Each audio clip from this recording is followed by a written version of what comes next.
is up, everybody? Welcome to the Wingin It podcast. Andre, how you doing, man? Andre? I'm about to say he's doing a great mannequin challenge. I know, Or because he's killing it right now.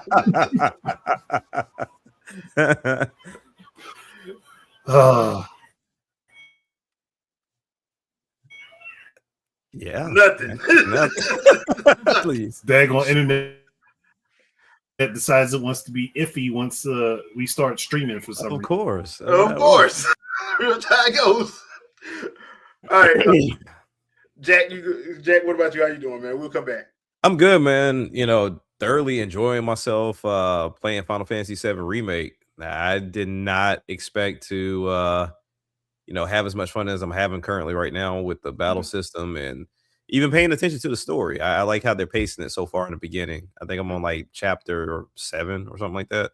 Okay. So I just got done beating the last little boss with Tifa, Cloud, and Barrett. So we'll see. I've seen my boy Sephiroth every now and again, but he ain't on the squad yet. Which, from my understanding, that's he come and join us. But we'll see. Yeah, they made some changes to the original story. Okay. Right now, I'm at the beginning because I did play a little bit today. I'm doing the side quest stuff at the beginning where I got to find them damn cats. Yeah. Let me fight stuff, man. I'm tired of looking at them damn cats.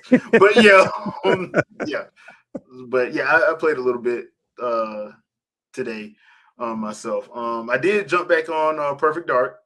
Okay. I forgot how much fun that is. And, the NSO mature thing, I get why they did it, but where's Conquer? To me, this has to be like a licensing thing. It has to be because y'all ain't using it, so just give it up. Microsoft, you're not using it, give it up. Which I don't think they necessarily care. I think they're just like lining something up for it. Yeah. To me, I feel like they would much rather just sell it to you than put it on NSO. I mean, they gave us Perfect Dark. Hey. They let us get Perfect Dark and Jet Force Gemini. Well, they're not gonna do nothing with Jet Force Gemini, which once again I don't understand why they wouldn't. But that was the perfect one they could have had. But that's neither here nor there.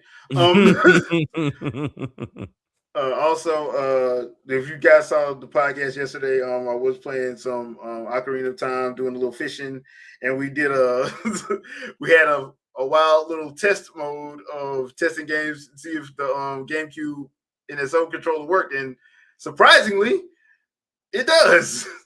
Now, for certain games, you probably need a little bit of tweaking, but hey, it is what it is. So, all right. So, real quick, what we're gonna do before we get into the question and answer thing for tonight, and we only got 2 questions that were posted, so we'll just play around with some stuff today.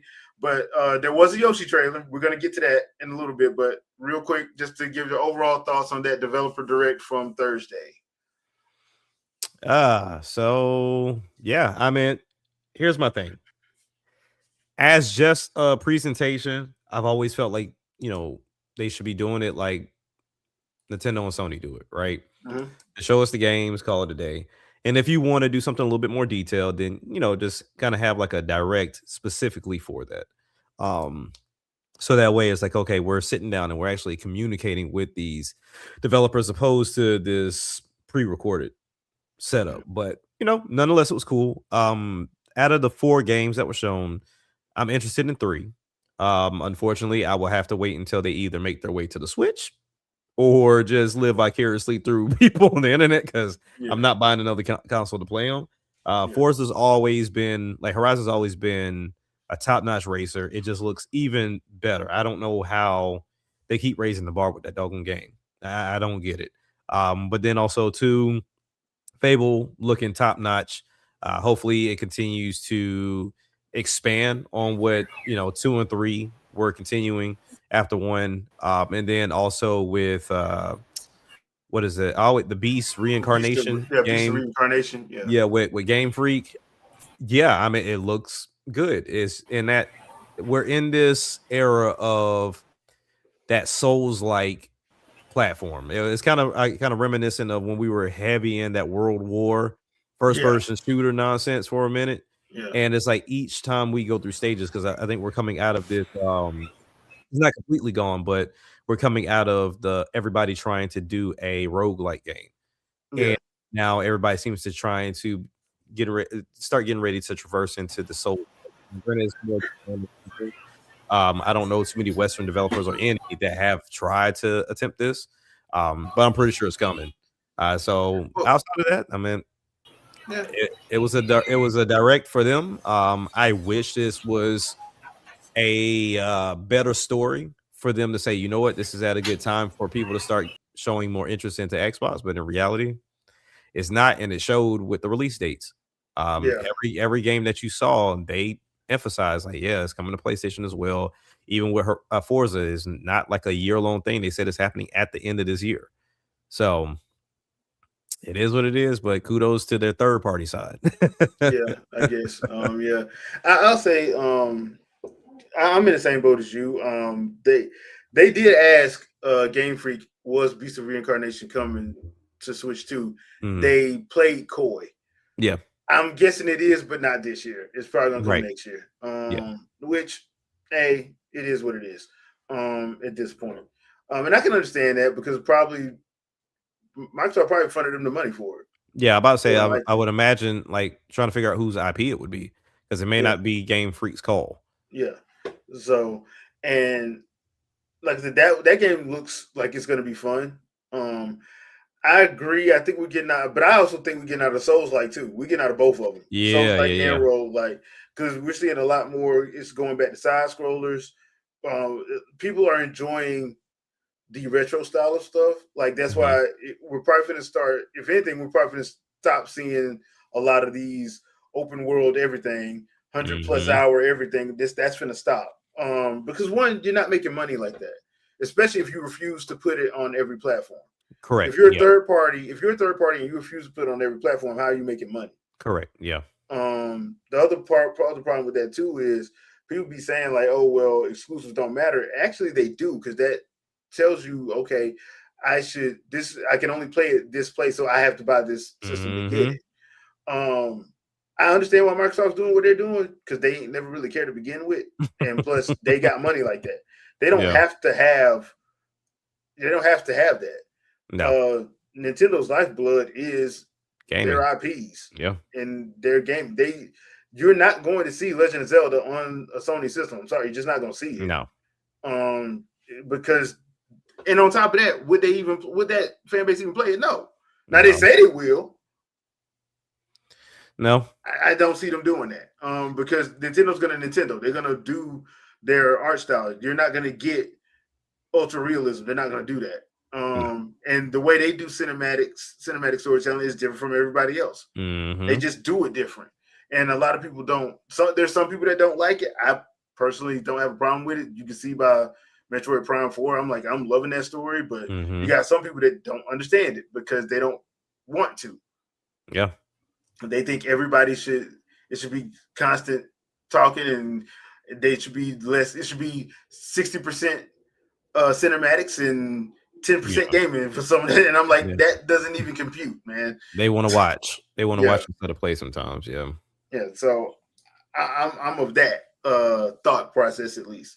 Okay. Um, but overall, I thought it was good. I think they did what they had to do. I know everybody got their steps in. You got to uh, get them cinematic shots, man. Got to get them cinematic shots of them walking into an office. Yeah.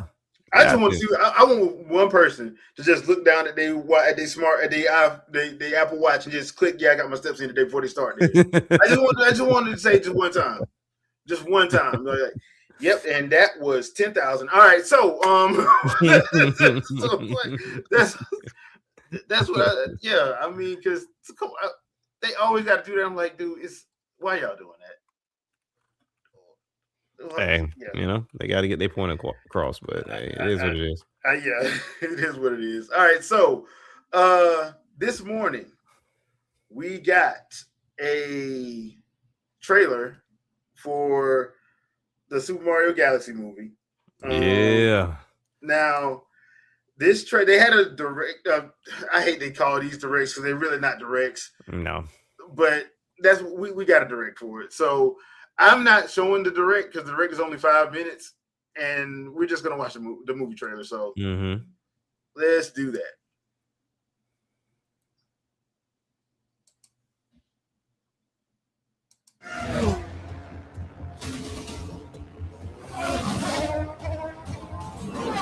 Area Super Mario World.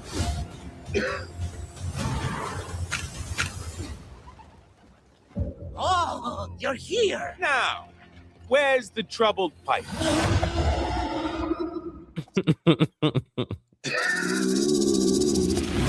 Like, bro, chill out. You're making it worse. Got a firefly like a gun. That'd be so dope if the next Mario game, the power-ups do these type of transitions. That'd be so dope. Because right now you grab the fire flower and it's just like, hey, I'm in a suit. I'm like, okay. Can't let the scared guy anymore. Yes, I am. People don't change. I love Charlie Day. There's the problem.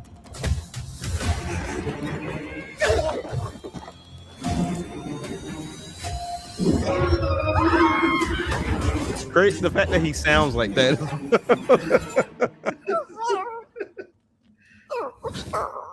Hey. It's all right.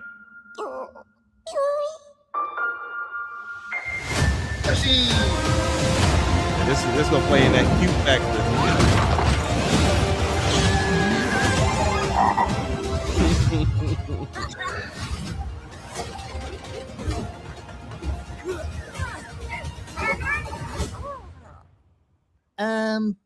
Who is this? Yoshi. Come on. So some dinosaur just shows up and he's now part of the group. Cool.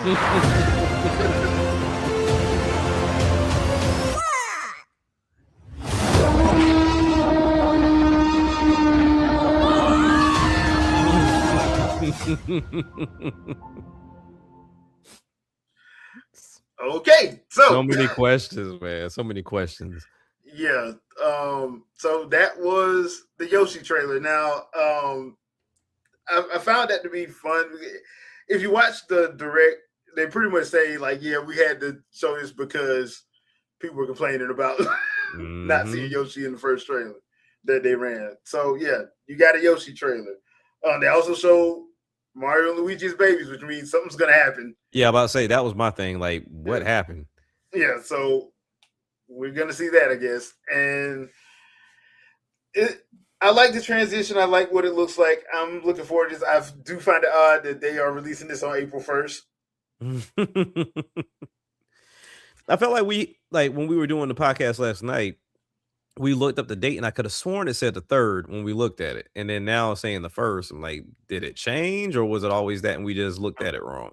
I'm guessing it changed because most of those release dates are subject to change, to be honest. So, I mean, a lot of times when they do have like a date, it's usually a placeholder anyway until the closer you get to release. And April 1st is on a Wednesday. Yeah. So, and if I'm not mistaken, I think in 2023 it released on a Wednesday when it was supposed to initially it was supposed to release on a Friday. Gotcha. They moved it up. So I'm thinking that's what they did this time too. So I mean, we shall see. Personally, I'm gonna be in there day one. Oh yeah, I enjoyed the first one, so I expect the laughs to be on point. I just find it odd that they have not showed Donkey Kong at all. So, but everybody's supposed to came back, which would include Seth Rogen. So yeah, that's why I was like, if they haven't shown him, then either we're gonna get another one to where it does introduce him to kind of like be a cameo to kind of tie into his movie eventually, or he's just not here. Yeah, and that could be the case. He might just not be here. So yeah, because I did hear a rumor that they were thinking of doing a Donkey Kong movie after Legend of Zelda. Right. But just using the assets from what they got, which would make sense. I mean, you already got the assets. You already know what he looks like art style wise, so you won't have to. You won't have to worry about that too much. You just have to worry about and you already put Diddy and Dixie. They were in the first one. So they were there, so you don't really have to do a lot of extra work. I would say. No, the groundwork's already there. Yeah, so I'm looking forward to it. I like the way Yoshi looks. I like the way, and Birdo is apparently evil, so that's gonna be interesting. So yeah, we shall see. I'm looking forward to it. I hope we get another Peaches remix with Ed Sheeran and Jodeci. But, really, the most random pairing, Ed Sheeran and Jodeci. I would have did it.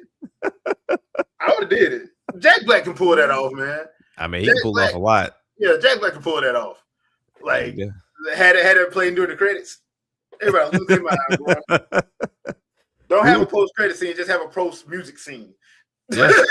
Get everybody in like it's a concert. Yeah. But the one thing we were talking about last night was the possibilities of this movie, or the things we were looking forward to possibly seeing. And I was like, if we're going to jump straight to Galaxy, that means they're going to be going to different planets, different universes. So this may be a way for them to do a lot of cameos. Now, whether they're quick cameos or if they're like detailed cameos is a little different. But this is kind of like getting into that idea of Smash, if you will, because that's one game we haven't seen we didn't see in the first movie, and we haven't seen, at least from the trailers, in this movie. We haven't seen Smash at all. So if they're going to like different worlds and different galaxies, it wouldn't surprise me if, and this is what I was saying last night, if either we just like Mario and Luigi fall into a real world scenario similar to Sonic, and they just see a green tunic in the distance, or they actually cast somebody to be like a real life Mario and fall into that world, because the movie's getting ready to come up next year, and you can just kind of play on it a little bit. That would be interesting. I don't know. If it was me, I wouldn't even touch that, just because that's gonna cause some issues. Because there are a lot of people who actually did want to see at least an anime of Legend of Zelda, especially after that Link versus Pit fight in the Wii U trailer thing that they did. I wouldn't even play like that. Especially, hey man, yeah, you doing a movie, go all out. Like I said, your fan base they're gonna be salty regardless. But yeah, well, they're gonna be salty regardless. But like I said, for me personally, I wouldn't play like that, just because that I don't need any negative press going into anything. So, and we already know, like, people gonna be loud and wrong. Oh yeah, so, that's the new thing to do. What's up, Shadow? Not much, gentlemen. You did catch the Yoshi trailer this morning, right? Yes, I did. Any thoughts on it? No, it's just, it's what I expect, and I think, this movie's gonna do really well. Yeah, that much I will ascertain. I think it's gonna do really well. They know how to capture an audience, a massive audience of that, young and old. They know how to do the cues where, hey, here's some of the trivia for some of you, legacy fans to see. Here's some of the, what do you call those Easter eggs, I guess, like in the background, that kind of stuff. And then for all the newcomers, hey, here's this cuddly green thing, and you're gonna love him just like you love Mario. And that's it. They know what to do. Yeah. So I'm not surprised at all in what I saw. And I think they did a really good job as far as the animation and the characteristics of bringing that character to life, and the existing characters too. Seeing Luigi be Luigi, and I'm guessing at this point we're gonna eventually see Rosalina a little bit more, but just seeing Peach in there too, like it looks like this is just gonna be basically everything on steroids that the first movie was, and I'm all for that. So I'm pretty sure most people are too. I think that's gonna be the final trailer, because basically the reason why they did this trailer was so people could be quiet about Yoshi. Yeah, basically. Yeah, because they teased him at the end of the first movie, and it's just kind of like, okay, well he's in it, so and he's in it, so shut up. So yeah, and yes, we didn't make him talk. He's just gonna say Yoshi. So we got Vin Diesel to come back and do that. I'm playing. I just don't like. I'm pretty sure y'all talked about this already, but it's just so weird because it's a Super Mario Galaxy movie, right? So it's supposed to be about the galaxy, but you're also doing Odyssey stuff and Super Mario Bros. 3 stuff and Super Mario World stuff. that's basically what the first one was. Like the first one, like they. It's hard to write. It's hard to do a Mario Brothers story because of the simple fact that, let's be honest, like Mario's all over the place. Yeah, and there's Like, no point in trying to make anything canon because Yeah. all the movies, all the games blend together. So you might as well. Yeah, so I at this point I'm like, bro, trying to make sense out of that. I would love the people that love to make canon timelines try to figure out Mario then. Yeah, it's not. Good it's luck. not. Good You know, luck.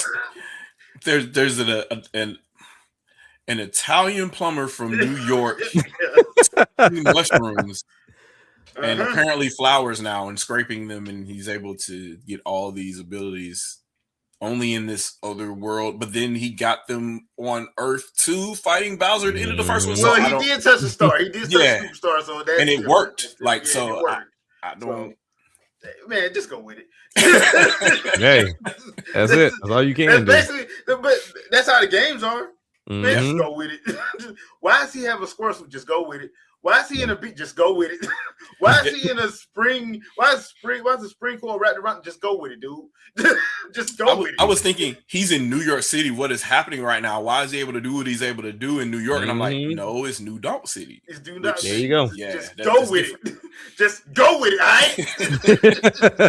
right. Stop asking too much. Why is there a dinosaur? Why is there a T-Rex running down the street? Man, will you just go with it? Why did he throw his cap on a taxi cab and I could drive? Man, go with it. The movies are the only time we're actually going to see the Mario Brothers at home. Yeah, they're never they are in Mushroom Kingdom and Mushroom World all the time. Yeah, Yep. They're never going to be back home. So yeah, that's the closest we got was Mario is missing. That's the closest you gonna get to it. Yeah. Unless they actually do a Luigi's Mansion movie, and yeah, that's the closest you're gonna get. That's probably what you're gonna get, and that's it for real. So it is what it is. All right, so we did have a couple of questions. So first one we have from Knight WF764. Have you guys noticed a lot of Nintendo hate channels disappeared or they removed videos when they were bashing Nintendo? Yes. Yeah. Yeah. But then it's not new to me because I did a 3.5 hour long podcast where I went through and found all the IGN videos that they scrubbed. Yeah, they scrubbed, and all the articles that they scrubbed as well and edited. Every last one of them where they were bashing the hell out of Wii U, they got rid of those. And they retold them in a way like they got all their new editors to rewrite parts of the articles. It's strange. It's just strange to see. Which is crazy because they used the same narratives to bash Wii U to bash Switch before it took off. And they had to retroactively change all of that stuff once it took off and they couldn't change anything. Yeah. So I'm not surprised to see, the grifters or whatever trying to like disappear. The only one that's doubling down, I think, is what Nintendo. I just commented on somebody talking about that. Yeah, he's just gonna ride it into the ground because so here's the thing, right? If you think about it business wise, right, there has to be a pro and there has to be an against. So Correct. Even if the against is losing, you stay there because there's going to be people that feel bad that the anti people were wrong. And you need somebody to follow still if you still have those anti-Nintendo sentiments. Right. So it makes sense if you double down that you still will collect the audience that will come back again, even after you're proven horribly wrong. So it's just one of those things where if you stick with it, it's a good investment over time. It sounds gross to say, but plus rent got to get paid. So yeah, we're in a post-truth world anyway, so it just kind of doesn't matter anymore. Yeah, because as long as the truth sounds better. The last bit sounds better than the truth. So as long as you can get that type of engagement, is one thing though. You got to stay on that horse. Like you got to stay on it because you cannot switch up because now you got both sides against you. And I think that's the other thing too. Like as long as you, and I'm real bad about this, but as long as you continue producing content, it won't matter. So like you can kind of like you can gloss over the fact that you were wrong and go on to the next hate video. As long as you continue producing, they'll keep coming. Right. So I don't see it as an L for the dedicated hater. it's an L for the people that were chasing the grift that weren't as successful. Correct. Yeah. So the people that were just like, hey, ooh, the hate train is good, and they try to throw a couple of videos at it to see if they take off. Those people were, they're holding the L and they're going to switch. Yeah. So it's I've never understood that either, because you can't. That's not sustainable. It never has been sustainable. No, just never has. I mean, you can try. I mean, even IGN that wasn't making them money. No, they had to switch up eventually. Yeah. Yep. That's why, like, remember when me and you went at Brian Altano and he kept trying to act like he didn't know what we was talking about? Interesting. Like, you just need time. You just need time. Yeah. That's when we found out everything got scrubbed, though. Like the next week, that's when all that stuff got scrubbed. I'm like, wait a minute, where are all these videos just magically disappear? I think the only ones that were still up was the MVC stuff. Yeah, and you had to hunt for those podcasts too, because they were like, they took them down off the RSS feed, so you had to go to the IGN page, and they changed the page link, so you had to go and find the article to find the. Disgusting. When you got to do all that, like, bruh. Because everybody, like, you should remember, they were one of the main ones trying to be like, they need to go third party. They need to go third party. They need to go third party. And I'm like, dude, this system is horrible. They need to go third party. Nobody want to play this. They want to play games on other systems. I'm like, then why y'all keep begging to have these games on your platform of choice? Like, why it never made any sense. And then when Switch took off and they couldn't bash it into the ground, they were like, this needs to come to Switch. Like, no, it wasn't made for that. Like we were talking about yesterday. Like, I like Xenoblade Chronicles X, but let's be real, it's better on the Wii U. Yeah. It just is. Yeah. Like, I like Wonderful 101. It's better on the Wii U. It's not better on the Switch. It's not. Yep. There you go. I mean, I do like the extra content in Xenoblade Chronicles X, but Frontier Nav is not. It's not the same. It doesn't work the same, and you're doing way more work. Like I felt like I was speed running the game, and I shouldn't have to feel like that because I want to catch up and do certain things. When I had fun just wandering around with the Wii U gamepad because it was always there whenever you're going and exploring somewhere. I didn't have that same type of, I don't know. I didn't have that same experience playing through the second time. And if I wanted to, I could grab my Pro Controller, put my gamepad to the side, and just work the gamepad. And have dude, it wasn't hard. But once again, you had them bashing it so much so to the point where they were begging for games to be ported over. They're still begging for Wind Waker and Twilight Princess. But I'm like, if the second they come over, if the people that played it on Wii U, I'm not going to want to play it on that. Why? Because guess what? I don't want to have to keep hitting plus to keep having to go back and forth between the map when I didn't have to originally. Right. Yep. But if you listen to everybody else, you'd swear that the game sucked if it was on there. Like that to me just, but I had to go back. It was game trailers. It was IGN. It was a bunch of other ones that was basically saying, hey, we're going to do our best to damn this console out the gate. And that's why Sakurai did what he did. That's why he that's why he went straight up, start doing directs. And then once he started doing it, everybody started seeing the Sony Microsoft started seeing how much money they saving. Like, hold on. You mean we ain't got to do this $15 million E3? Right. No, you ain't got to do that. You really don't. But I will give them props. Well, if they never did that, then we would have never got the Rex. So true. I'll give them props for them being as arrogant as they were. If they didn't do that, we would have never. Wada would have never went forward with the Rex. I don't think. The only thing I don't like about it though is they're not being held accountable and they're not saying the things that need to be said. Like, hey, Nintendo made these direct things popular and now other studios are doing it. Like even PC developers are doing it. Mm-hmm. So when you got like, studios that don't even produce content for consoles making their own kind of like, hey, here's our stuff coming out, blah, blah, blah, like kind of situation. That clearly means that they set a trend or a standard in the industry that way to get stuff like that happening.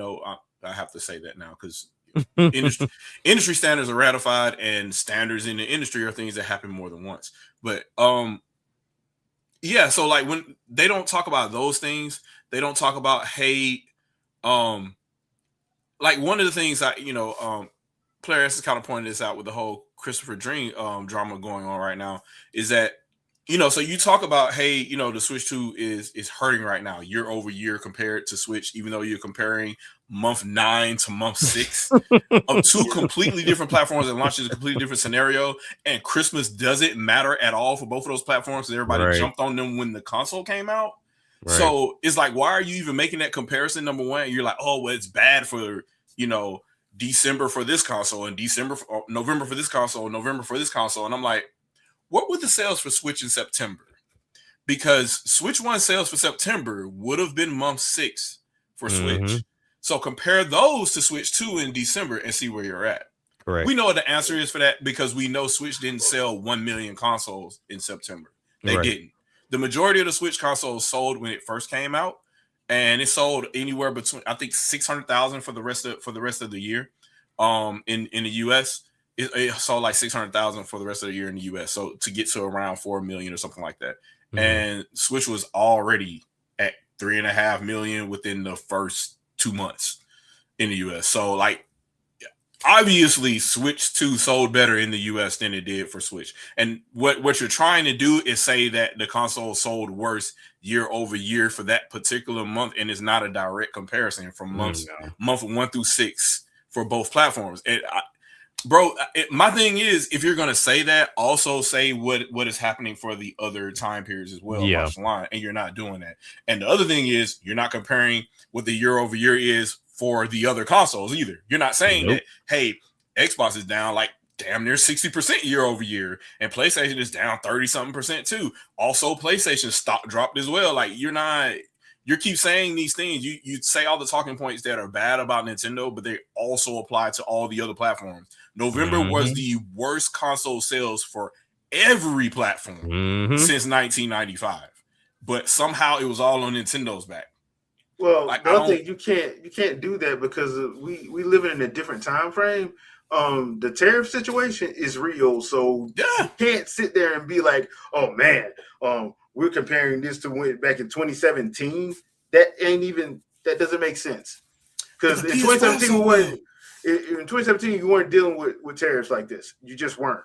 So you weren't dealing with a chip shortage. You weren't dealing with none of that. So there are other factors that you can't put in. So that's why I'm like, don't even do it. Don't even play that game. But if you rent due. So if the mortgage due, if the rent due, I get it. Like, just look at some of the factors, right? You got at some retailers, the PlayStation 5 was reduced to prices lower than the Switch 2. Yeah. Right. So you got a $400 PS5 that's available during the holidays as a major sales advantage, right? And it's an established platform versus a brand new console that, for the most part, all the people that wanted to get one got one in June or at the latest August, right? And if they're getting one, they're getting a second one for Christmas because, hey, they love the console, so they're buying it for loved ones or whatever. Or the parents that are finally catching on to it, they're deciding to get it for their kids during Christmas or whatnot. But even then, it wasn't happening in November. It was happening in the first week of December, which we found out anyway because it sold over 1 million, in the US during that time frame. So they're like, "Well, what, November is so bad?" And I'm like, traditionally, yeah, people were buying stuff in November because consoles launched in November, getting ready for December, and the if they were already established console, the price drops happened in November. So you're not even making that connection. You just loosely say the holidays are supposed to be the test for Switch 2 without noticing that, hey, there's no price drops. There's no sales really. There's no extra bundles other than it was already available back in June when it came out. Like, right. You're not. Also, we didn't see this article for Switch when it came out either. Like, why were the sales so low in November for Switch, and it's supposed to be the best-selling console? You weren't doing that then because you were too butthurt that it sold well back in March. Yeah. So you just stopped reporting on Switch altogether. Yeah. Because the jig is up. All right.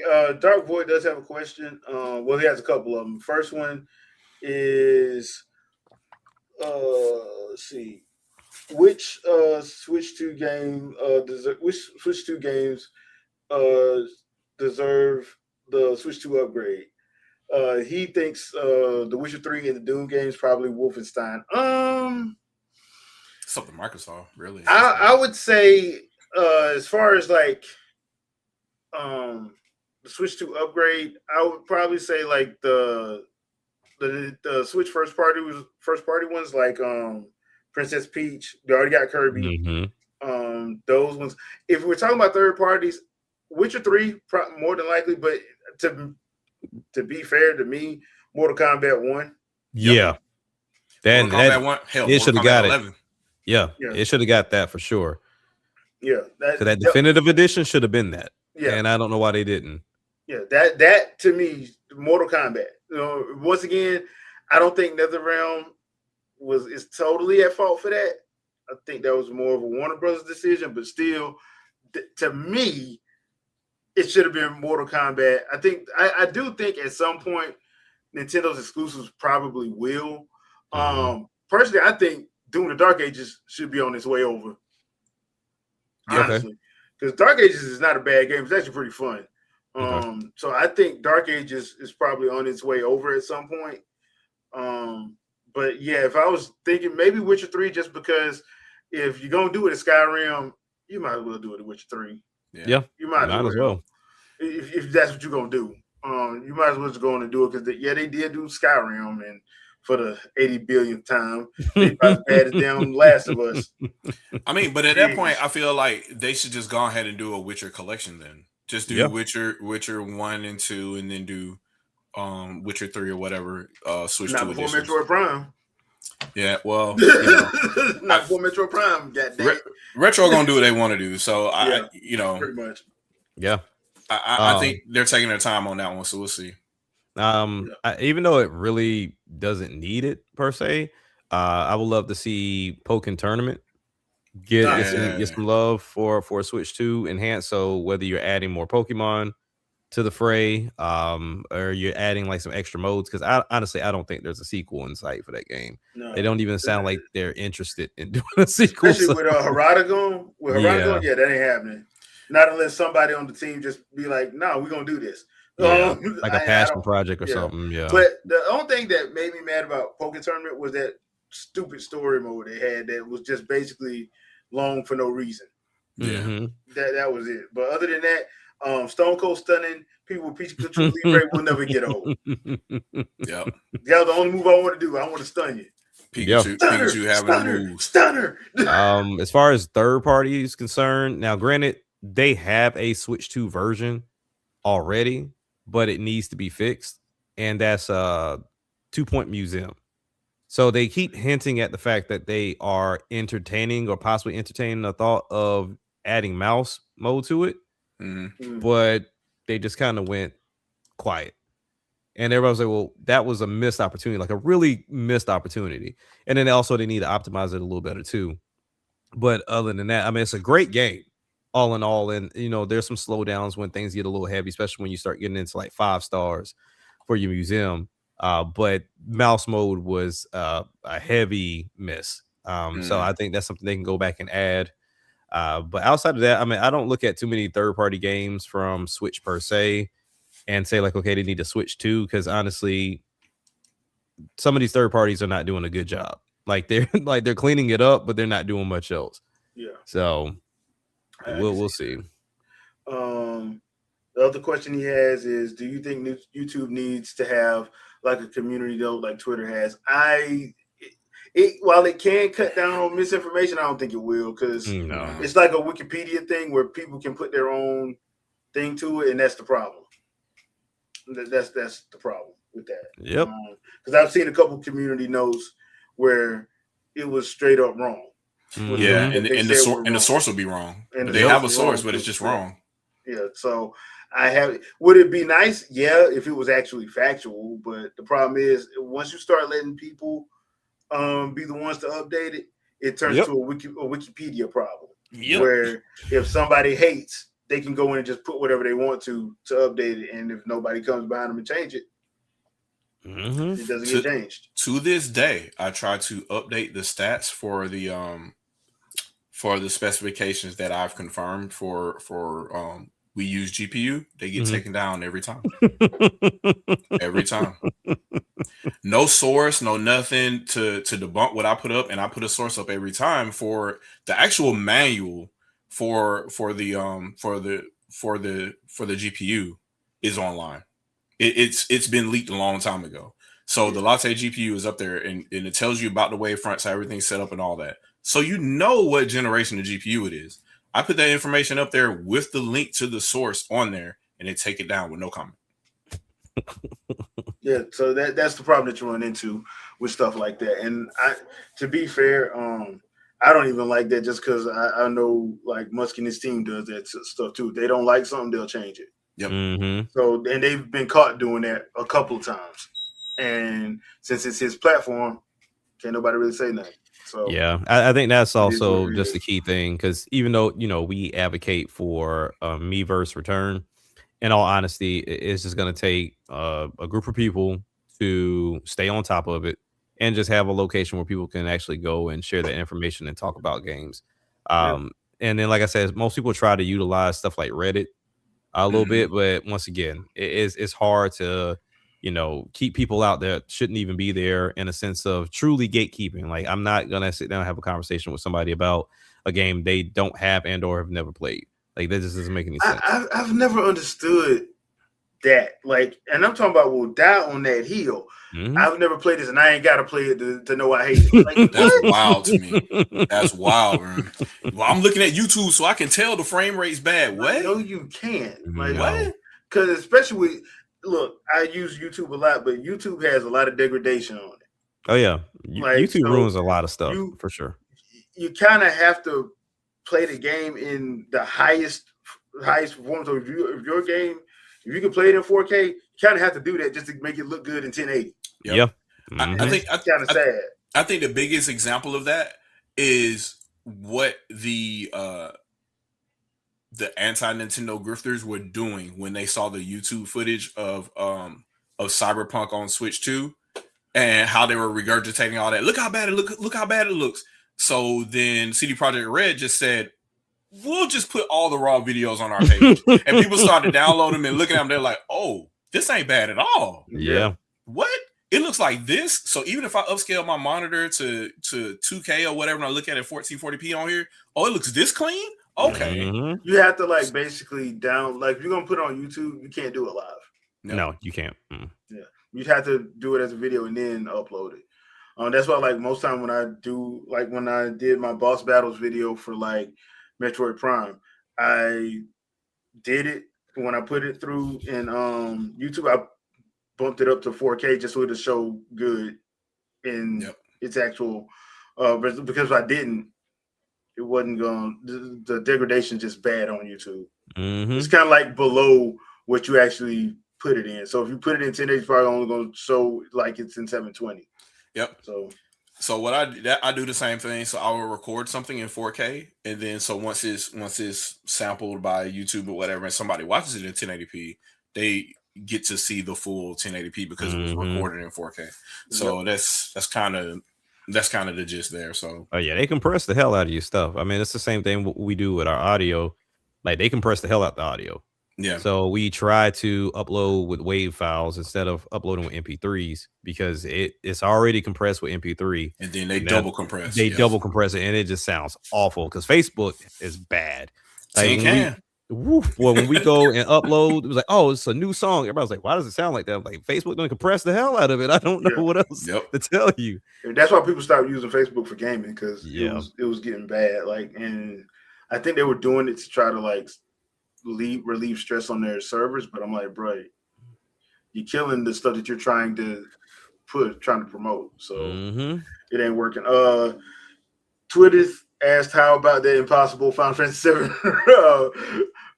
remake port. I'm like, dude, like, Shadow, you said you were the one that said when it came out on PS4 it could have came. Yeah. It could have came. So here's the thing, and people keep arguing me about this. This could have came to Switch at the time had they made the effort.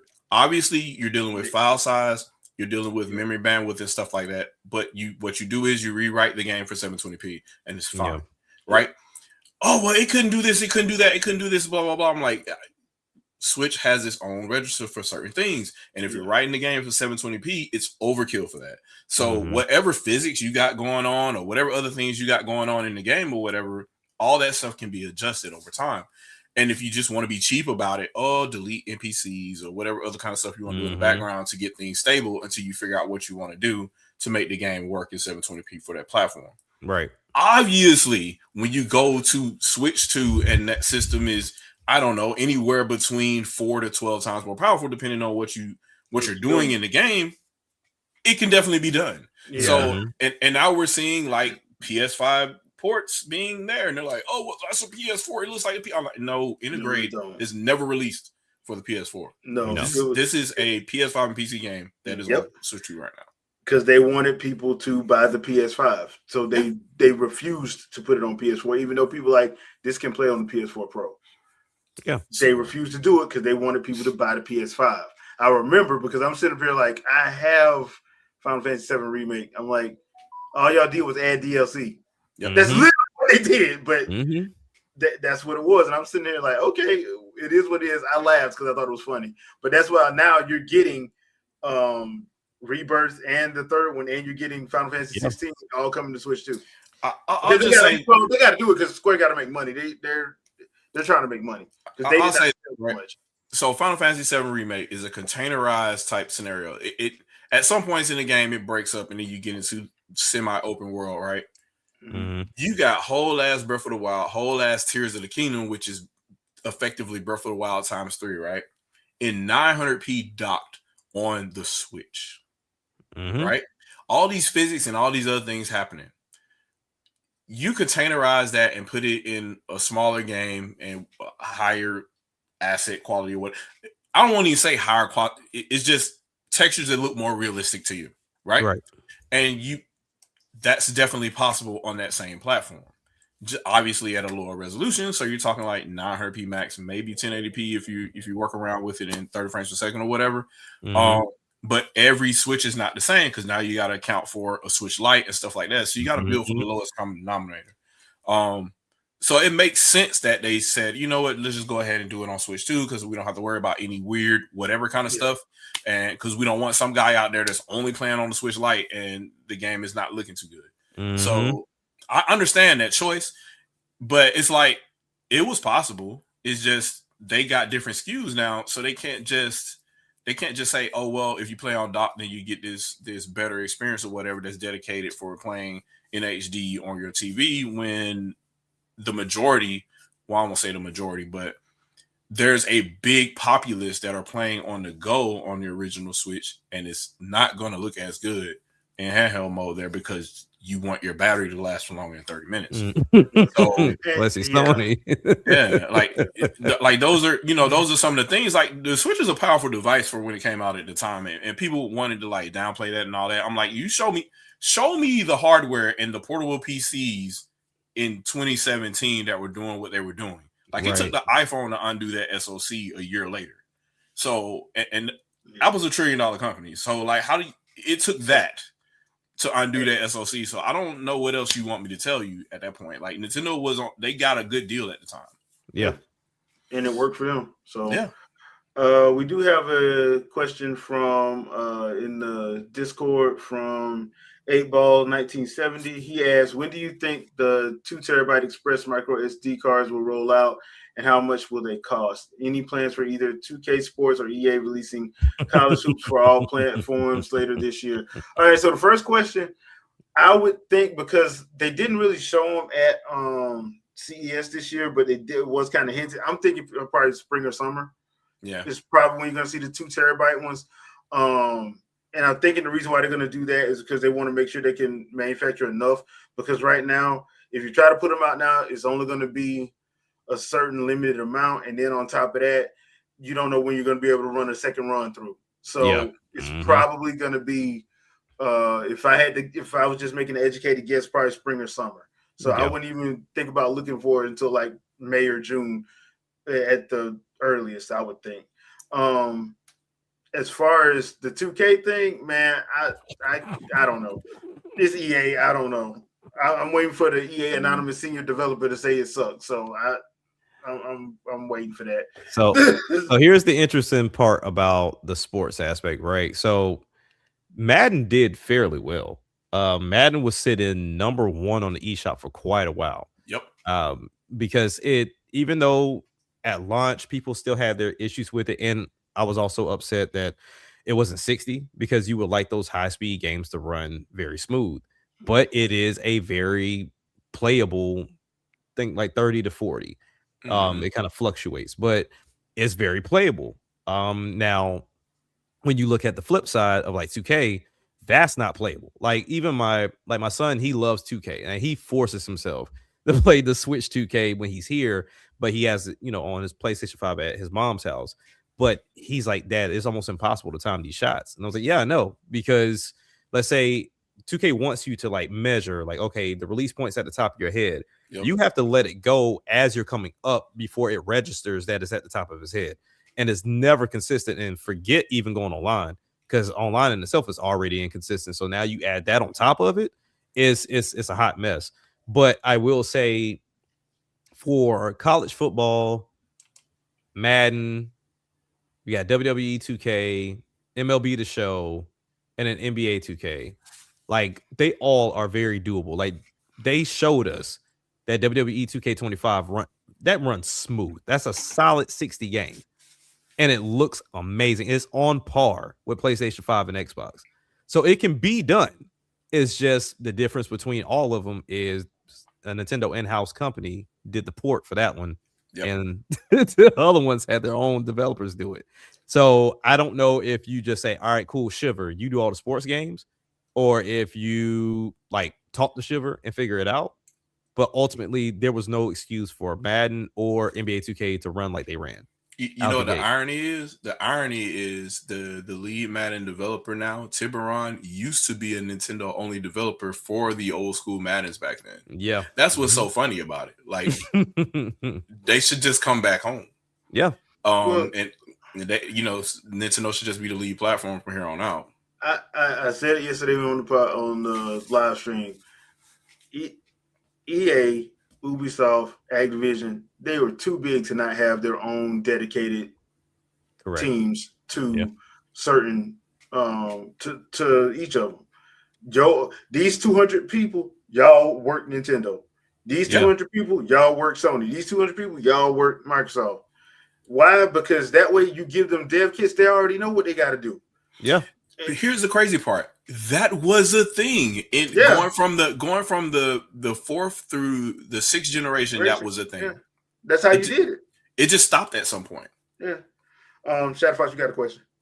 I guess the first thing it's funny. One of the guys in the chat mentioned that Switch is still listed at 8th generation on Wikipedia. Yeah. If you go to the 9th generation page and scroll down, Switch is listed there too. Yeah. So they don't know what they want to do. They don't know what they want to do. They haven't figured it out. So it is what it is.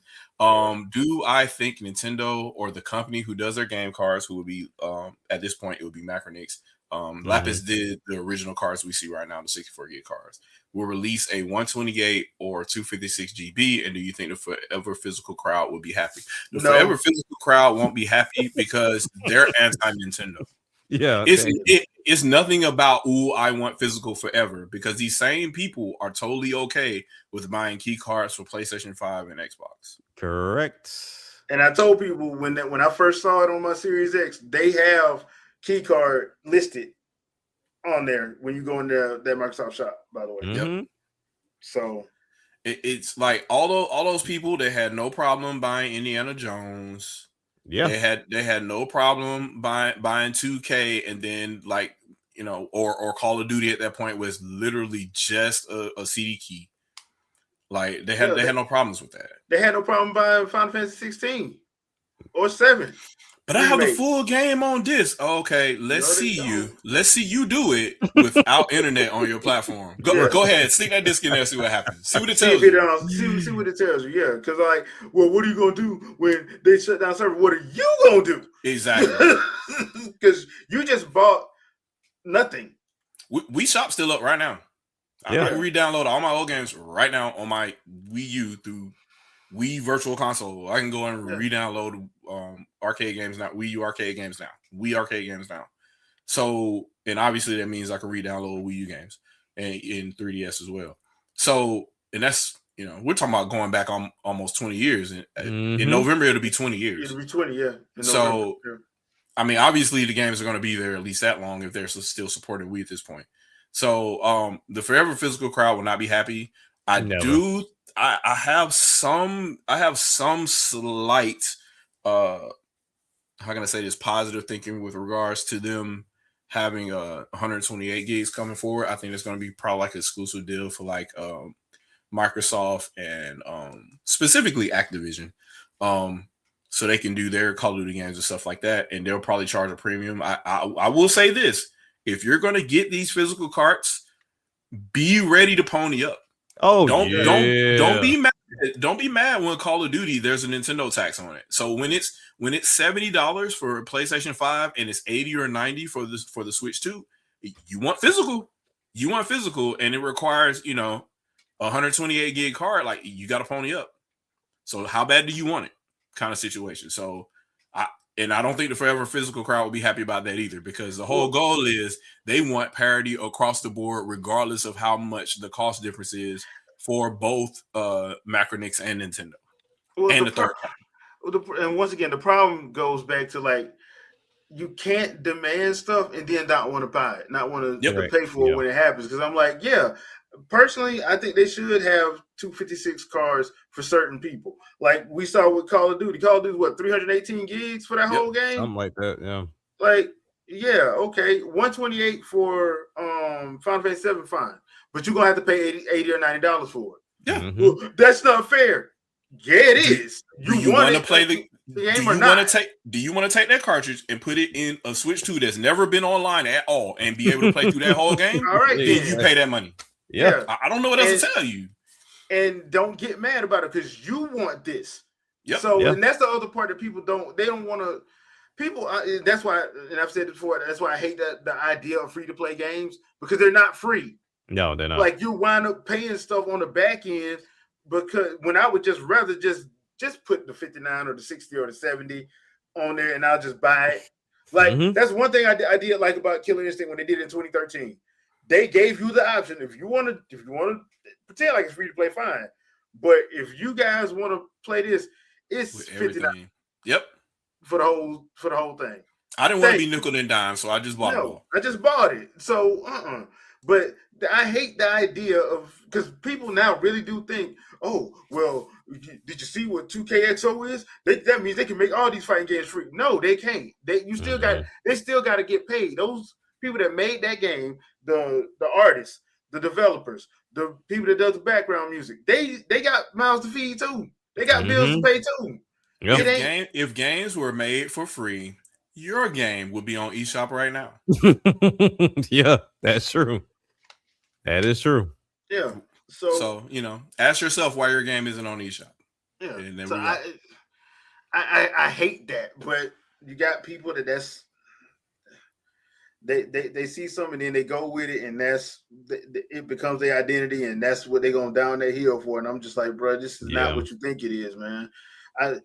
I understand free to play. I just don't like the hypocrisy behind it. Yeah. Yeah, and I get it too, right? So for certain games, Warframe, Fortnite, there's an audience for that, right? There's an audience for it, But don't act like you ain't got to spend no money. Don't act like that. You're going to spend something. They're going to make you spend something. You're going to spend something, because it takes too long to do it via in-game. They do it on purpose. They do it on purpose, yeah. Yeah. It just takes too long. Now, some people do it right, because apparently I've heard good things. I need to go ahead and play this game. I haven't installed and I haven't started yet. But Art Raiders is apparently you don't have to buy any of that optional stuff. You can unlock everything in game that you need. So but how long? Because that's the other part that people don't say. Because, like, remember with Battlefield 2, like, you could have got Ray, but it was gonna take you 400 hours. Yeah, and that's what the part that people didn't understand until they found that out. When they found that out, Disney had to come in and be like, y'all not doing that no more. Yeah, so I guess the conversation I was having was basically you had to go to a certain place to start to start farming for stuff. And if people go online with you, they'll help you farm so you can kind of like get the things that you need. But that's more of a community thing. That's not necessarily a guarantee. It ain't guaranteed because like I play Warframe, I still have trouble finding people to tag up with. Yeah. Oh yeah. So because if people been playing it since the game came out in 2013. If people have been keeping up, they ain't finna try to like do man. They don't want to do that. And which is completely understandable. Completely understandable. But I get it. But you may get lucky and find somebody that does want to, that don't mind it. But most times you find people like, hey man, I need somebody to play because I'm trying to do this hyper thing that we got to do over here, and I ain't got time to get you up to speed. I just don't. Yeah, and I get it. And it's up. I completely get it. So yeah, I can't even get mad about that. I mean, it is what it is. But that's one thing I hate about free to play games is like the hypocrisy behind it. Like people try to act like they didn't have to buy nothing. Like yes, you did. Yeah, because they're done like that on purpose. Yeah, the goal is, they want money, right? Like that's the whole goal, and it's got to be profitable for the investors that invested in the game. Unless it actually is truly a crowd project, there's going to be a money making scheme behind it in some way, shape, or form. They ain't do all this for nothing. Yeah, I mean, you look at like two fine examples I think about. Now, one's not a free to play, but the other one is. So Fortnite, no one wants to remain in like the regular get up that they have, especially when they throw your favorite anime character at you or they throw your favorite superstar at you. Like no one wants to do that. But then also you look at from the 2K side. 2K side is worse because you go online, even if let's say you spent all the VC you've earned on your attributes, show up in there with that brown shirt and them sweats. Oh yeah, and watch how people walk away from you. They're gonna walk away from you. They're not gonna play with you. They don't care what your rating is. The fact that you're not swagged out, they just won't play with you. Because they just immediately think that all your stats are low. You haven't really been playing the game like that, and you don't have a reputation to be able to play on the court because they got the pickup courts and whatnot, and they don't want to play with you. I mean, just like regular ball too. If you look at somebody you think they can't hoop, like you can't ride with my team. you ain't got next, bro. You don't your next don't count. Yeah, but as far as like that, the cartridge sizes, I feel like we've beat this dead horse into the ground. Even if let's say 128 and 256 show up, who are using it? Exactly. Yeah. Like I promise you, Activision ain't gonna use it. No. And they're the company that can afford it because Microsoft is in their pocket. Yeah. So, but they're not gonna use it, and their game's still gonna be 300 gigs. Yep. Yeah, because I mean, it'll be nice to have everything, but this idea of ownership is gone. If you are not playing, was it 7th generation down? Yeah, you don't own the game no more. You don't own nothing. Like, and to be fair, you didn't own it then. You really did. It was a license. It was a license. You just had a physical copy because we didn't have it in it. We had it and it just wasn't like that. Well, the only difference, the reason why I say the 7th, there are some games I've bought on my PS3 that I know, like when I put it in there after it installs because it's a PS3, I can play it. There's no like online component that I have to go to where now everything has like an online component to it, to where your game is pretty much dull if you don't have it. So that's where we are. So unfortunately, Call of Duty or Activision is not going to put an entire game on a cartridge. That's going to cost because you're going to be paying for $100+ game, which most people that play Call of Duty don't mind because they get the bigger bundle anyway. But that's neither here nor there. So it's I don't know, like it's cool, and everybody and almost every content creator will lead you to believe that is the issue. That's why we have key cards. No, it's not. It's not. It's once again Nintendo trying to tell you, here's the issue we're facing. This is a way for us to fix it. Listen to us, and you don't want to hear it. Third parties want to go full digital. That's the truth. And nobody wants to acknowledge that fact. Like they've already put it out there. Look how quick Microsoft was willing to jump to $80 games. They're like, hey, we were gonna put all our first party games are gonna be $80 at the end of 2025. They got that backlash, and they're like, oh, our games ain't like Mario Kart. Nintendo could stand on this. They could stand on business. We can't. Well, the other thing too is like, let's just look at stuff in general. You buy a new computer. Does that thing come with a drive? No. No. You buy a new car. You get a new car circa, let's just say, I ain't gonna say new. Let's just say you get a car circa 2015. They have a CD player in it. No. They gone. Dude. It's all digital now. Yeah, if you want that, they're gonna charge you, they're gonna overcharge you to put it in there. Now to be fair, my car, different kind of model of car or whatever. It had the 6 disc changer and all that kind of stuff in it, but it was they don't make those no more. They don't make them no more. No, they don't. Like because when I got I got my Equinox in 2017. It didn't have that in there. And if I wanted it, they were gonna put it in there, but I was gonna have to pay an extra $2,000. Which is stupid. I'm not doing that. I hooked it up to my phone and I'm good to go. Yep. To play my music straight from there. So we're coming to that point anyway with all of it. I mean, yeah, do I have DVDs? Yeah, but I ain't got nowhere to put them. So yeah, I go between, just like with my gaming on Nintendo, I got half physical, half digital. It is what it is. I don't have remote start on my car anymore because 3G is gone. Yeah. Yeah. That's crazy. Like, they just took it away. Like that. This is what thing I was supposed to have forever at the life of the car or whatever, right? Because of a contract they originally signed, and they just changed the contract and said all the towers are coming down. Yeah, because if you ain't know, and it's about to be that way for LTE, 4G LTE. It's about to be. Yep. Because they're trying to do 6G sometime this year, I think.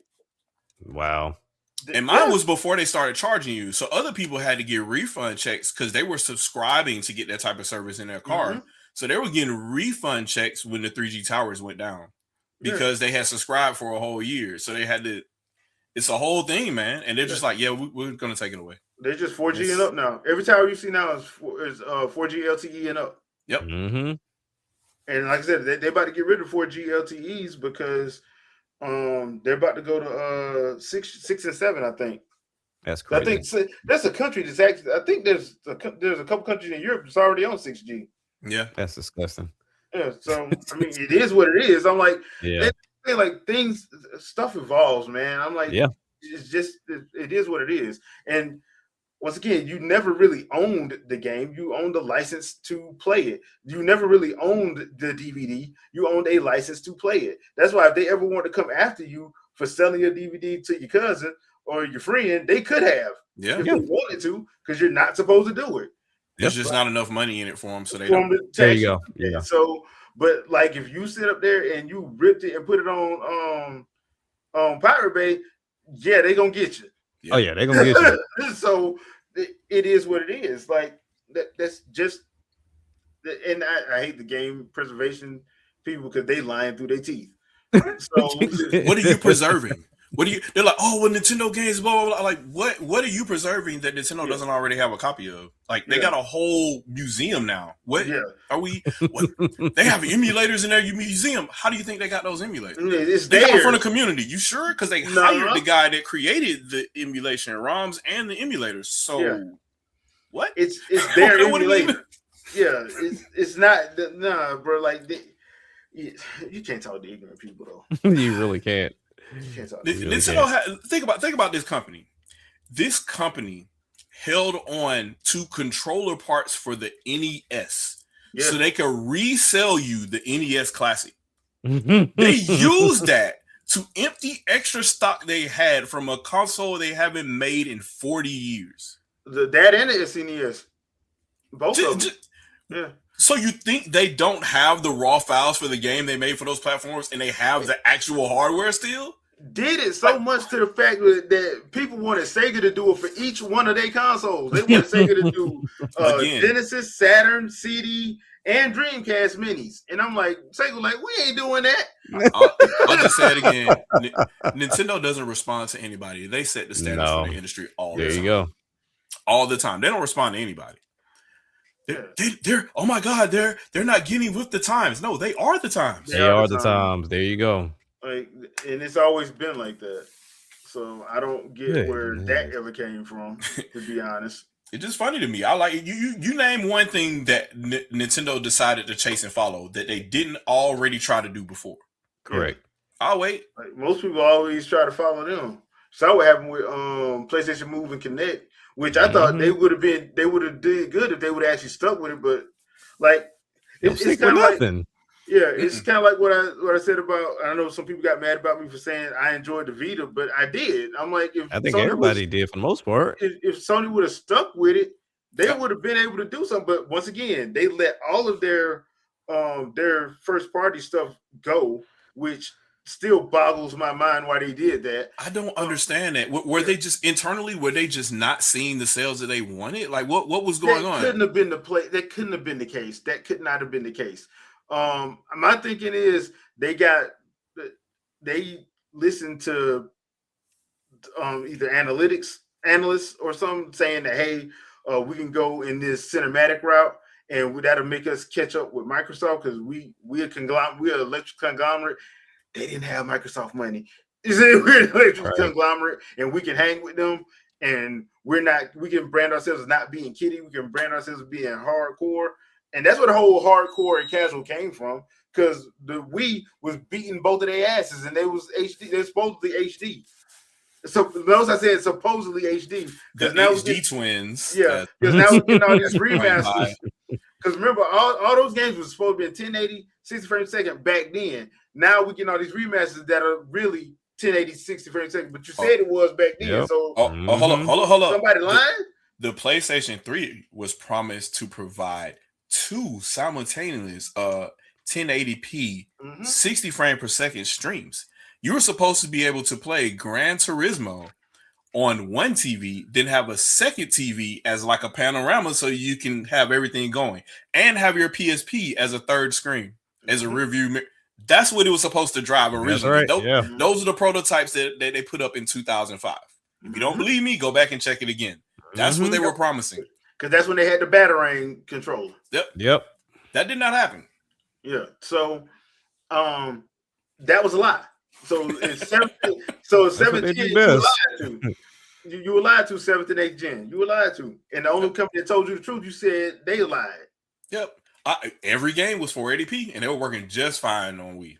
They were working just fine. Overkill for 480p, as a matter of fact. Yeah. So and 60. You know, since everybody know every game need to be in 60 frames a second, it was. But y'all didn't believe that. So yeah. Because it wasn't 540. I mean, 7. I mean, 16. I mean, but 540 upscaled to 1080i looks great to me, guys. And I'm like, okay, all right, whatever.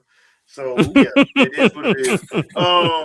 Before we call it a night, there is one thing I know Jack we want to talk about now with that Ubisoft situation with and once again, I'll say this about Ubisoft. I feel for the people that lost their jobs for them closing those branches. But the problem was I saw the writing on the wall years ago. They kept trying to push this like live service stuff. And they're in the same boat to me as Capcom. They have so many IPs that they own, and they don't even attempt to use any of them outside of their what is it? The Division, the Tom Clancy Division, and Splinter. Well, they kind of act like they abandoned Splinter Cell until the anime came out. And because right now people are happy about Beyond Good and Evil 2, and I'm gonna tell you like this: that is the same issue that we're having with some of these other games that take too long to come out. Because that game don't even look like the original, or what the original was. So I don't even know what they're doing with it, and it is what it is. Just think about some easy money right now. Like was it 5 or 6 years ago? The NFL was renegotiating their contract. They could have done NFL Fever. Yep. They could have done that. That was one of the things they could have gotten into to quote unquote spend money instead of, throwing it away on, these online only type games or whatever in those type of scenarios. They could have thrown into that and had guaranteed money coming back because the NFL franchise is going to get number one, it's a Madden competitor. Yeah. People were looking for that anyway. So you just throw that out there and or you can just make it arcade and make it different. Yep. So you don't have to worry about that. I mean, I'm sitting up here looking at what was the game? Like they have Rayman. They haven't put a Rayman out since what, 2015? Yep. Something like that. They started the Watch Dogs franchise and just said, "Yep, Yep, the hell with it." You said, yep, that exists. And, what else did they have? Like, I'm just sitting there trying to think, and I'm like, they pretty much did this to themselves.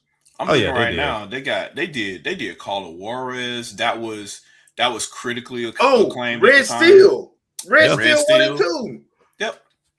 Like, Yep. bro, I would have brought that franchise back, put that mug straight on Nintendo. I don't know how much the second game sold, but the first game sold over 1 million copies, Yeah. like within like a couple of months. And the second game did well because it was a better game. It was a better game. Way better game. And I love that cell shade that they had to it. It actually worked. But yeah, I mean, they're just like Just Dance guys. Just Dance. That's all we got right now. And that's and what you have to, which I don't understand how that makes money when you have to spend all that money out. Yeah, For all the licenses. So I don't get how that works. But once again, I'm kind of sitting up here like, yeah, y'all did this to yourself. So to me, the writing was on the wall. So yeah, I feel bad, but at the same time, I'm like, they put all their eggs in their basket with this live service mess, and it's one of those situations where, look, the IT infrastructure around the world ain't built for that yet. no. It just ain't. Like, no matter what somebody would try to have you and trying to force it ain't working. Because guess what? A lot of companies have had to fold because of that mess. Because they was trying to do that. I'm like, look at Concord. Yep. 400 million. And that's with Sony money. Yeah. Didn't last 2 weeks. That's just sad, man. I was actually looking forward to Concord. I was looking forward to it. I was like, yeah, I was looking at the characters and stuff, and I'm like, oh, this actually looks kind of interesting. And I'm like, why? Like, why? You just gonna give up? Like, I don't. Because they spent too much money. Man. They spent too much, and it's not like when they spent that. What was it? 300 million on Spider-Man. Spider-Man is Spider-Man. You can still. It's not the same. Even if it's an L, right, on Spider-Man, it's still like that's a big, massive franchise that you just hold the L on that. Yeah. And eventually it will make you money. But Concord, nobody knew what that was. No. So once again, I think, and this is a industry-wide issue, is one, this constant praising of these live service games, knowing that they're costing money. You don't know if you're going to get your return. Two, like, I know people try to have their big, huge, grand visions, but if that's your first game, you need to dial it back, bro. Yep. Nobody know you like that. But we've been working on it for 12 years. Okay, like, you need to prove a concept. You need to develop a small game first, so you get your name out there, man. Don't sit up there like if you're trying to make a live open world like Breath of the Wild, and that's your first doggone game, like, and nobody knows who you are. Why would I buy your game? I don't know that. I don't know you. For the chat, right? I'll say this to make things as simple as possible, and maybe we can cut this as a short or something like that, right? Live service games were the original AI of the gaming industry. Everybody jumped on it. Everybody thought it was going to be good. It was a bubble and it burst. Yeah. The same thing's going to happen with AI too. So just watch and learn. Yeah, but as far as Ubisoft, like, they had a lot of great games, right? Yep. You know, even going back and playing some of these older games, you see their title come across the screen and you're like, oh, I didn't even know y'all played a role in this game. You know, for me, I always felt like, yes, there was some fatigue when it came to Prince of Persia at some point in time, but then making that switch to Assassin's Creed, depending on if you like it or not, was either a good or a bad switch, or if they need to keep both. I really don't know, but ultimately you're now in a position to where you had some beloved franchises, and at some point you ran them into the ground. Yep. And they had to come out and say, you know what, we have to start taking breaks, because I don't know if it was, hey, we're just going to make sure we keep striking while the iron's hot, or what, but there was no breathing room in between a lot of these games. And unfortunately, this is where they put themselves, like you said, whether it was trying to go live service or just overdoing it. It's where it is. And I mean, the crew was a great idea. That was their live service game. They should have. It's a great idea. It's just it wasn't I guess it just didn't execute well because the Crew Motorsport is a great game. Like it's a really, really good game. It's just once again, I don't know. I don't know any racing live service games that work. Well, I don't know if you guys covered this or not already because because of minutes I missed earlier in the podcast. But did you guys see Forza Horizon 6? So there's no opportunity. Yeah. There's no opportunity for the crew to come back ever again now. If you're dealing with something like that now, and then every other year there's a real Forza in between, like nah, man. The other thing it's done now. It's sealed.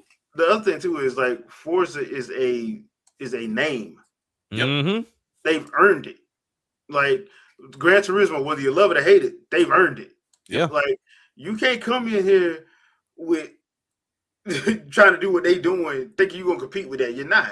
Because people already know they got brand recognition, just like Mario Kart.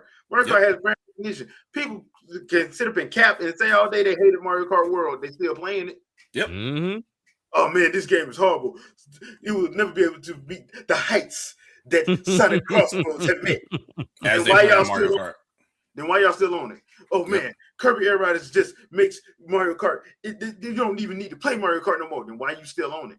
I'm friends with some of those people, and then I look and I saw that they were playing Sonic's Crossworlds, and I looked and I saw they were playing it for 10 hours. Yep.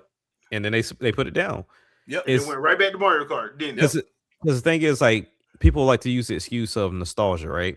It's like you do know you have to be successful for nostalgia to kick in. Like, if Mario Kart was bad, no one would care if Nintendo was releasing a Mario Kart. But it's not bad. Everybody copies the freaking formula of Mario Kart. That's the reason why a lot of people like Sonic, because it's still in that traditional sense of what kart racing was. Mm-hmm. Nintendo decided to go a different route, and then Kirby went a different route.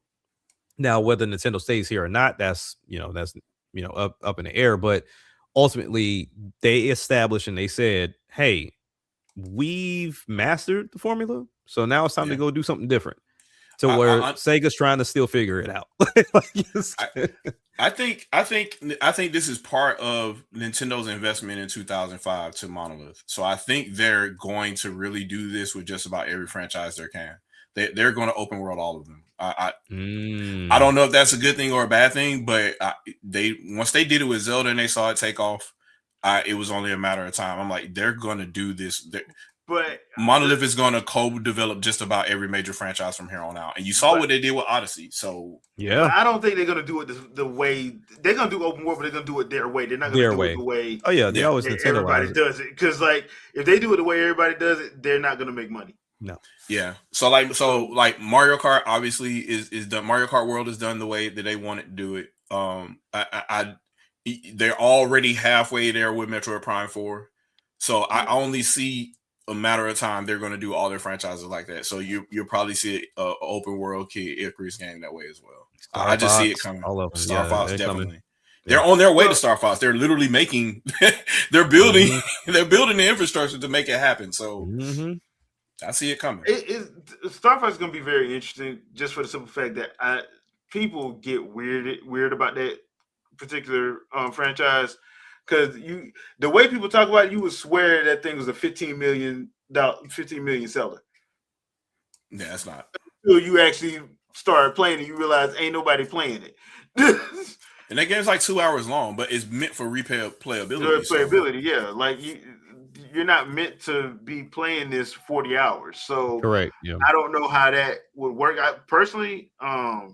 I would like to see them go back to do like different styles of Star Fox, like Adventures on Dinosaur Planet, like where you actually get out of the actual R-Wing, but also still have have space missions. I can see them doing that. You know what? I would actually let Ubisoft do it again. This time, actually, you can't. Don't let them make like repeated, because the reason why that game wasn't fun was because it was the same mission over and over again. Yep. So it got boring real quick. So if you take that out and just be like, okay, make them actually make a game. Let's see them do it. Like I didn't mind Star Fox Zero on Wii U. I know a lot of people try to pretend like it sucked. It didn't, but like the skill problem. issue. The problem was, and I will agree on. I will give this caveat. The problem with the Wii U version was they put so much time into making sure that there was so many different control types, and they didn't do it on that one, which I think they should have. They should have had an option where you didn't use the gamepad, you use the Pro Controller, just for people that didn't want to use it, because they did it for every other game. They definitely did with ARMS, because I didn't think they were going to do it, and then they end up doing it with ARMS. Yeah, they give the issue was they gave people all these different options, and with that one, they just like Platinum just said, no, you're not gonna get another option. You're gonna play this way, and I'm like, that's what made people. That's what I think made people upset, because you don't tell me what to do type situation. Yeah, and and when you actually take time to play it, like that first level does a very good job of getting you acclimated. Yeah, it wasn't hard. You just had to pay attention to what you were doing. I mean, coming from Star Fox Command, it wasn't that big of a deal to me. Like the whole point of playing the game is learning how to play it. Isn't that the whole point of you're walking through the game to learn everything about the game, right? So some people they want to just click. I will never understand this this comment that I got from somebody talking about we need standard controllers. What is standard controller? What is a standard controller? What is a standard controller? Like, dude, that whatever system you're playing on, they tell you what the controls are. What do you mean standard controls? That doesn't make sense. But that's back when everybody was claiming everything was industry standard that wasn't. Like that's not a standard, dude. That's just yeah. ESRB, that's the only industry standard. It's the only one that's ratified. You get a rating for a game. That's it. That's Congrats. it. That's it. Yeah, man. So yeah, it is what it is on that. But yeah, I don't know. Like that's sad to see, and it's only going to get worse. They can't seem to get out of their own way. I don't know, but I mean the one thing they have nobody to blame but themselves. That's true. Yeah. That's true. It's just you hate to see one of the top third party developers get ready to go. Like they're on their way out the door, man. And I hate it too, because they at one point in time they were making money off of licensed games. Yeah. So they were doing like the Teenage Mutant Ninja Turtle games and stuff like that. They did the Brothers in Arms series. Like it was a bunch of games that they were doing at the time, and I just don't understand where the fallout was there. I was kind of trolling on Twitter, but I think that was probably the beginning of the end. Was when the Rayman Legends things happened. When you have your lead creative director protesting with the other junior developers in the studio because you wanted to do something for money. That was the beginning. First of all, don't lie on me. First of all, don't lie on me, because that's what that was too. Like they straight up lied. And for people not following, Rayman Legends was a Wii U exclusive, right? Yep. And then right around the time the game was getting ready to release, like the summer before the game was getting ready to release, they delayed it. Then said it was coming in the fall for 2 other platforms. They intentionally delayed the game. The publisher told them to delay the game and hold it to release for other platforms. Basically, what ended up happening behind the scenes was it was either Sony or Microsoft started strong arming Ubisoft's publishing arm and saying, "Hey, we'll let you release it elsewhere because you're not going to get that much money off your Wii U version. So we'll let you release it for our platforms, but it's got to be this way or else." Yeah. So they put that down, and then so now you got people that worked on this game specifically for the Wii U version. They want people to see their work. And now they know it's going to be overlooked because it's going to launch for all these other platforms. Yep. So they were pissed about it, and they literally protested. So that was a whole thing. And that's not the only game. It was Cars. It was another game that promised to be, and a Wii U version never appeared. Never. Yeah. I think Toby Fox was probably the only person that actually came through, and he did. What was it? Not Toby Fox. The guy that did Axiom Verge, whoever that was. Trap, I think it was, or Trip, whatever his name is, I forgot. Yeah. But he actually came through and made a Wii U version of that game, and I love it. Continuous map, no matter what you're doing. So I love that, and that should have been every indie game should have been on Wii U for that reason. Yep. Steam World Dig was amazing. Yep. Yeah. But So you had it was what it was. And like because the Rayman thing was the thing that just because I didn't know that was going on until Ubisoft lied. Ubisoft straight up lied. And I'm like, Yeeves, like, what the hell is going on, bro? Like, why you let this happen? Like, you said this game was a Wii U exclusive. So that's the first time I realized, oh, Sony is telling people not to do stuff. Yeah. That's the first time. That's why that's why I started laughing every time we heard Jim Ryan talk. I'm like, bro, you're digging your hole. Yep. You're digging your hole because if you telling them to watch Microsoft, they finna start looking at you. And that's exactly what happened. And then all of a sudden, a whole bunch of Namco Bandai games just started dropping everywhere. I'm talking about dirty port releases. Like that.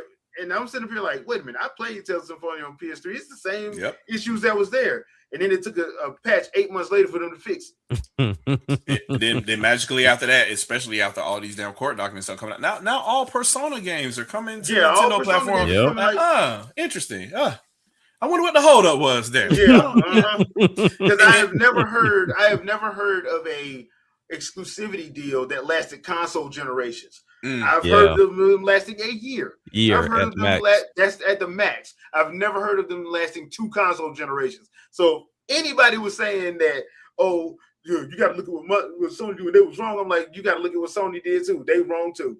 Yeah. So you can't sit there. I've never heard of a exclusivity deal lasting 2 generations. I just didn't. Now the stuff with like because people, I was the one first trying to bring up. Well, what about Wonderful 101? That was Nintendo letting Platinum sell that game. That was a second party game. Yeah. Nintendo published it. Nintendo published it, and guess what? It still plays better on the what? Wii U. All right, then. So like, even the people that play, like, man, this game ain't fun. I wonder why. It's not playing as it was intended to be played. Yeah. So it is what it is. That's why I was like, I found that funny that everybody that was defending Sony and during that whole thing with Activision, I'm like, y'all do know Sony was doing just as much wrong stuff too, right? So a long time ago on the Shadowcast, this is before Jesus. I think we were probably still doing G+ stuff back then. But I made this statement declaratively then, and I'm like, hey, everybody says dev this, dev that. Developers have no power. It's the publishers that are talking to investors to get these games greenlit, and they make the decisions because they talk to management, and the managers tell these developers what's going to happen and what's not going to happen. So you could talk to your favorite, developer or whatever. A lot of the times it's not the developer anyway. It's usually the manager of the development company that's making these public statements because developers are too busy programming games. They don't have time to interface and talk to people. So if you hear from somebody, it's either the publisher or it's the manager of the development studio. And never is a developer going to sit here and say, well, we didn't want to program for this platform, so that's why we're not doing. No, they want their game everywhere because they want to make as much money as possible. They want as many people. They're proud of their game. And they want as many people as possible to play their game. So if they don't have time to code for whatever platform or whatever, they ask for more time. And the publisher's like, no, we're not doing that. Yeah. And that's it. Even if they want to do it, they can't. And a lot of times you have work that they want to do for another platform. They're working on that platform in the case of Rayman Legends or whatever.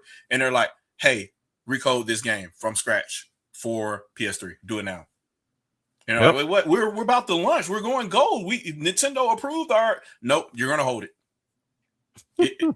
It's the publisher. I said that a long time ago.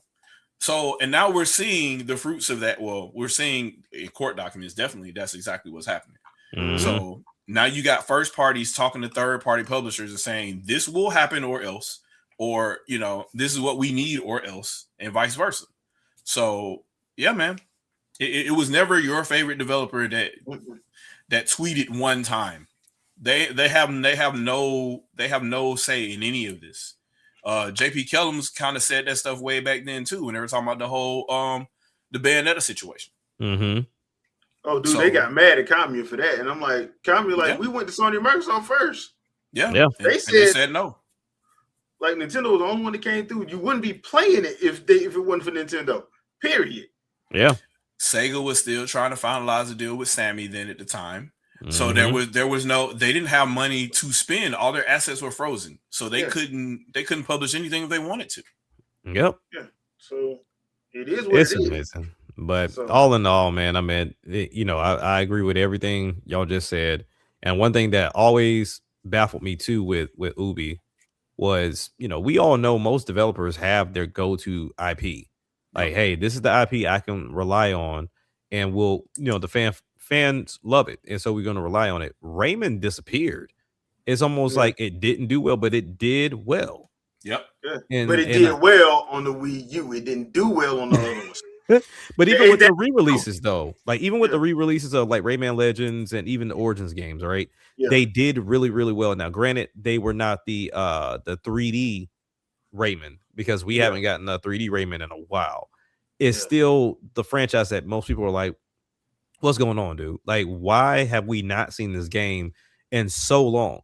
Yep. And then now you're teasing of like, oh, there may be another Rayman. Don't play like that. Yeah, Like, don't even play like that. just go ahead and do what you got to do. Yeah. So 'Cause I'm looking. Go ahead. I never understood how Child of Light never got a sequel. That was a wonderful game. And then they let Michelangelo go. So Go play Child of Light. It's on every platform now, I believe. Yeah. I think it's Yeah, on it should phones be. now too. yeah. Go play it Child is. of Light. It's really good. Yeah. The one thing I was gonna say was Ubisoft really kind of had no excuse, because they still had an exclusive deal with the Tom Clancy franchise as well. That too, Right? yeah. So Mhm. you can make any game that you want, On that book series. and There's because a lot of books in that series. I'm looking now. You got Ghost Recon, so you can make your online game out of Ghost Recon if you want Yep. to, or you could just make a shooter. Yeah. Rainbow Six, that entire franchise, you got different types of Rainbow Six you could play. That's the one I thought they was gonna do that with. Yeah. That's why I was like, dude, just make that your SOCOM. They Mhm. started the Division to be their online whatever And thing or that whatever, just wasn't, that and it wasn't- didn't Yeah. do it, so they should have fell back to Splinter Cell. Mhm. Or you got the other parts of Ghost Recon. You had the Ghost Recon Predator. You had some of the other movie book stuff, like with some All Fears is kind of bad, but you could kind of like look at any of the Tom Clancy books that you could have done. Political was one of them. You could have done anything. Hawks. anything with Jack Ryan. Mhm. Anything with the Jack Ryan stuff. Jack Ryan would have been perfect. Because Jack Ryan, you can make that your bond. And you had Tom Clancy to yourself. There it is. And you ain't even have to worry about, because the estate was cool with you. So you ain't even have to worry about like the stuff that Bond series has to deal with like going through MGM, Amazon, Yep. Yeah. go through somebody else, and you ain't got to go through all that.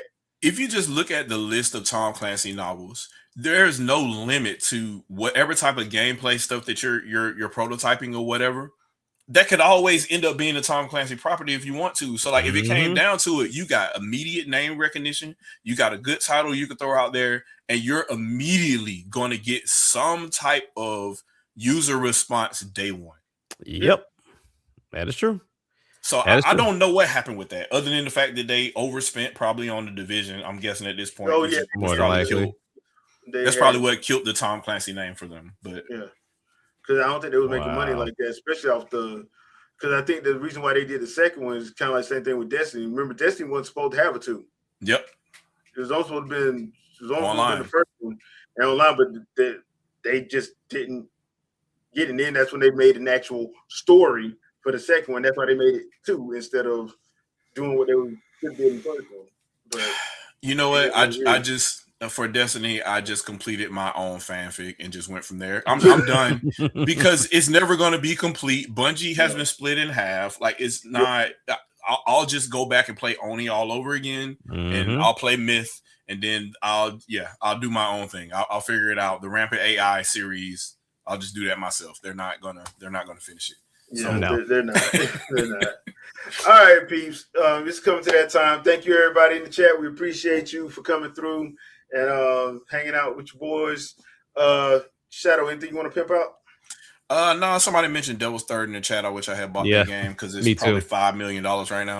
But other than that, the channel is gonna be live soon, so pay attention. I'm gonna put some stuff up, probably in a series that you'll see first, and then I'll start talking about normal gaming stuff again, and it'll be back. So yeah, just look for that and go from there. Also support all these guys on the channel. All right, Jack. The only thing really is just, you know, if you have the ability to go back and see what Ubisoft used to do. You know what I mean? Yeah. Some of the games in, you know, when you mentioned Tom Clancy, those were games at the time they released. Those games were a little bit too tactical for me at the time. Yeah. But now that I've gotten older, I can actually go back and enjoy those games. But one game that they let fly under the radar that is a top-notch game. Now, it stole a lot. You'll notice it if you play it. Immortal Phoenix Rising. They did a great job with that game. And that's another one to an early question we had earlier.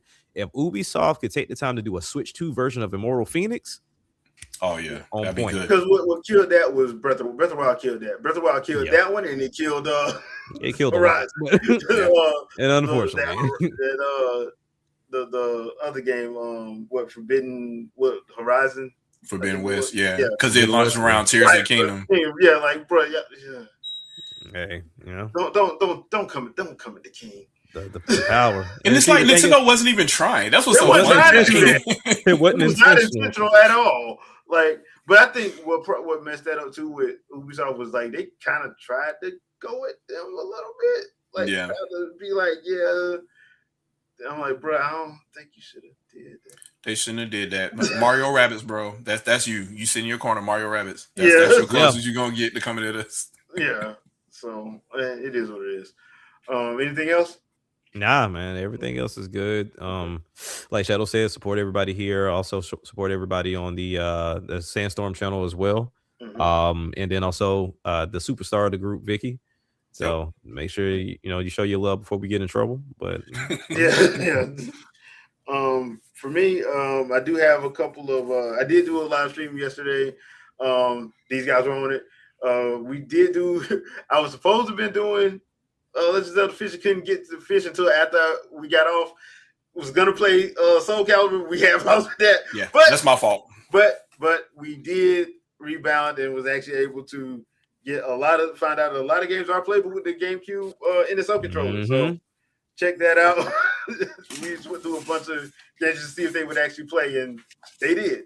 So I think we did like pretty much the majority of beat 'em ups that we had. That was my fault being lazy. I haven't installed this yet. I need to so I can have Wi-Fi 7 in here, but I haven't. But yeah, check that out. I do have a couple boss battle vids with Dark Link from Ocarina of Time, as well as the Morpha fight from the Water Temple as well. So check that video out. And we will see you guys next Sunday, 7 p.m. Eastern Standard Time. So peace out, people. Peace out.